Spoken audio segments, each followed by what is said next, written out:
Hello students, welcome back. This is Professor Jitendra Acharya, and in today's lecture we are going to cover the next part of PLC, that is ladder programming. Now before starting with ladder programming, we'll just recap what we have seen in the previous two lectures. In first lecture we have seen the basic architecture and general architecture of PLC, where PLC consists of mainly three parts. First one is input, second one is CPU and memory, and third one is output data, where the CPU is being backed up by the battery or power supply. So that was the general layout. In second lecture we have seen the input programming, then input and output devices, and how the addressing of IO ports is being done for the recognition of the system, PLC system. Now in this lecture we are going to cover the ladder programming. That means how the program is being set for the running of automation process. So let's start with the ladder programming first. Now let's understand what is ladder programming first. Now here the ladder programming is been named due to the approach of the programming method. The steps are arranged in such a way that it will follow the process one by one steps, just like a climbing of ladder. We follow the step one by one. Here also the approach is been maintained same, and that's why the programming is called as ladder programming. So this involves each program task being specified as a rung of a ladder. Now what is rung? Rung is nothing but a step of a ladder. So the every program task is being considered as a step of a ladder, and that's why the programming is called as ladder programming. So the such rung could specify the state of switch, that is here I have considered two switches A and B.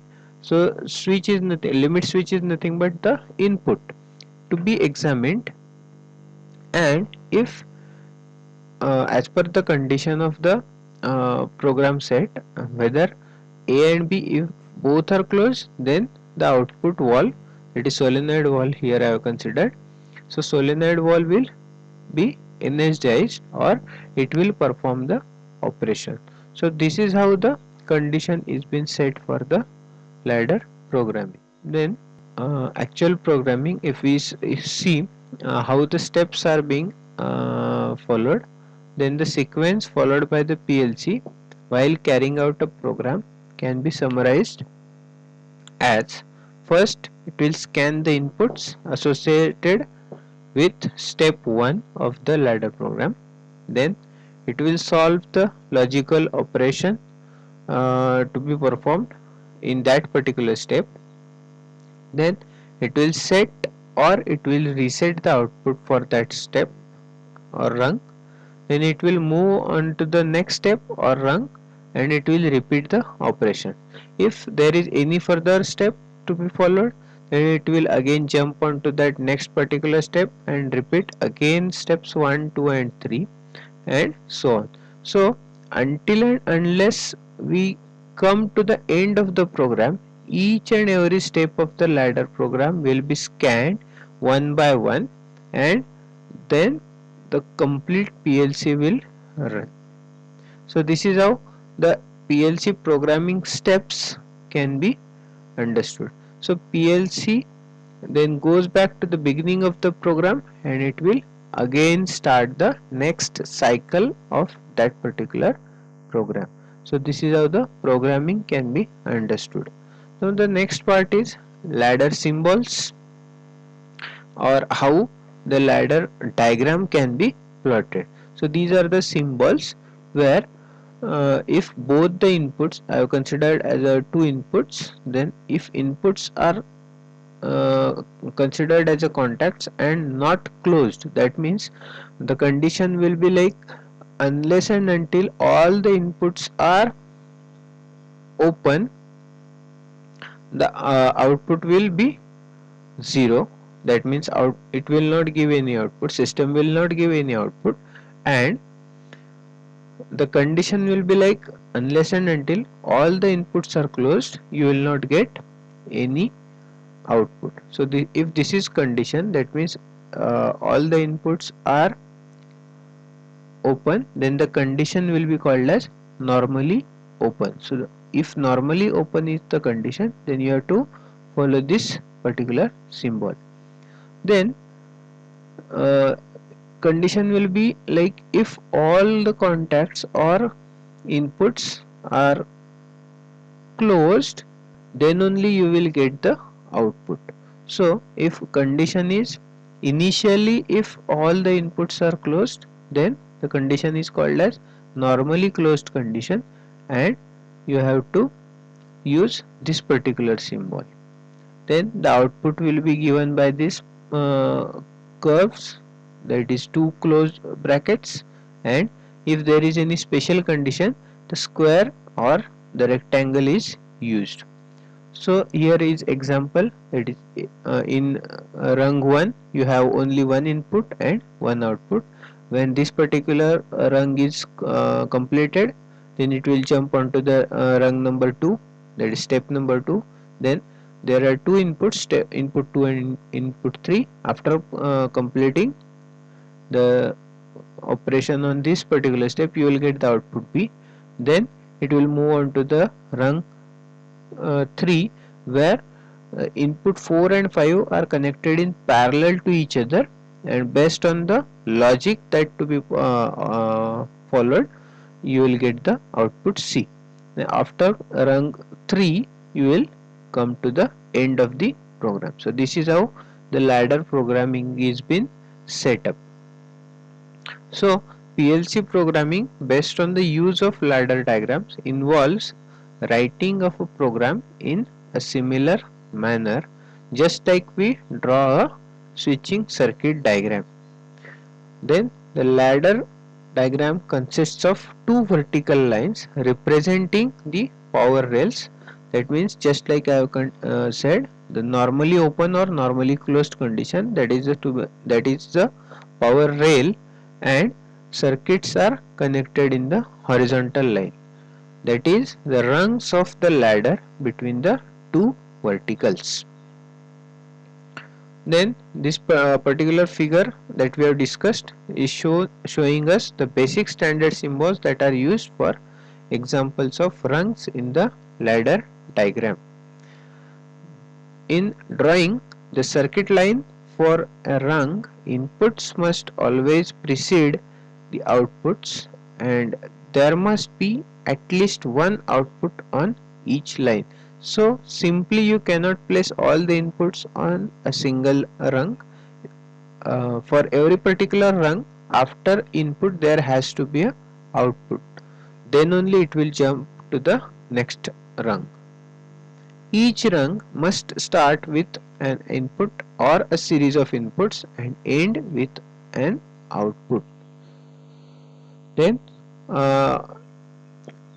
while discussing the PLC, we have considered one example of elevator, that in that particular example we have considered the importance of logic.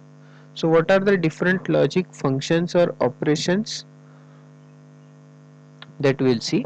So the logic functions can be obtained by combinations of switches. So following are the different logical operations that can be used for the ladder programming. So the operations are AND, OR, NOR, NAND, and exclusive or you can write it as XOR. So we will see one by one. First, AND logic operation. Here if we consider an example of solenoid valve operated based on the two inputs, that is limit switch A and limit switch B. Now suppose the condition is unless and until both the limit switches A and B are closed, solenoid valve will not get into the operation. or will not get give you any output. So the ladder diagram can be drawn as input 1 is nothing but your limit switch A, and input 2 is nothing but limit switch 2. So initially both the inputs are used as a normally open condition, and the operation will be carried out only when the both the limit switches A and B, that is input 1 and input 2, gets closed, then only you will get the output.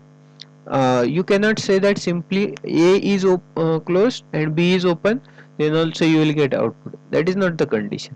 So normally open condition is to be followed by limit switch A and B, and to get the output both the switches are to be closed. So here the figure shows the situation where coil is not energized unless two normally open switches are closed. So switch A and B both have to be closed, then only you will give the this AND logical situation, and the equivalent ladder diagram can be drawn as per this representation. Okay. Then the next logical operation is OR logical operation. So here also limit switches A and B are connected in parallel, and it has to operate the solenoid valve. So how the OR logic will perform? Here both the limit switches are in normally open condition only, but you can say that either of the limit switch, even if it is open, then also it will give you the output.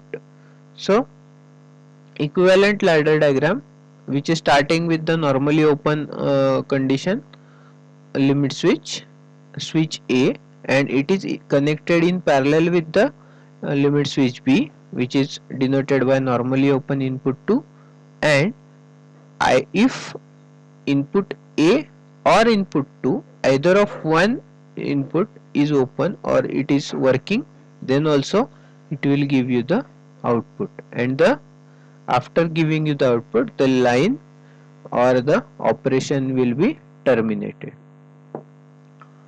The next logical function is NOR logical function. So here figure shows how we can represent the ladder program line for NOR gate. Since there has to be an output when neither A nor B have an input, and when there is an input to A and B, the output ceases. That means condition is exactly opposite now. The input, if it is open, it will not give you any output, but if you want output, that means if the set temperature or set parameter is been achieved, now temperature could be the example. So set parameters, when they are achieved, you can use this NOR function. The ladder program shows the input 1 in channel in parallel with input 2, and with both being represented by normally closed contacts. Then the next logical function is NAND function. So here this particular figure shows NAND gate. When there is no output, both A and B have an input, then there won't be any output, and when ladder program line, to obtain an output we require no inputs for input 1 and input 2. Next is exclusive OR. The following figure shows how can we draw the ladder diagram for XOR gate. Now here what is the condition? So condition is you have to get the output, but you have to close all the you have to keep open all the inputs. If there is any input in either of the step, that is either input 1 and input 2 in rung 1, or input 2 and input 1 which is connected in parallel to the rung 1. So even if either of the input gets the supply, then you won't get any output. If this condition is to be achieved, then you will have to use this XOR condition. Here we have represented each input by two sets of contact. One is normally open contact and one is normally closed contact. So either of this condition, if it is to be achieved, you have to use exclusive or XOR. So thank you. We'll continue the next part, that is timing sequencing, in the next lecture.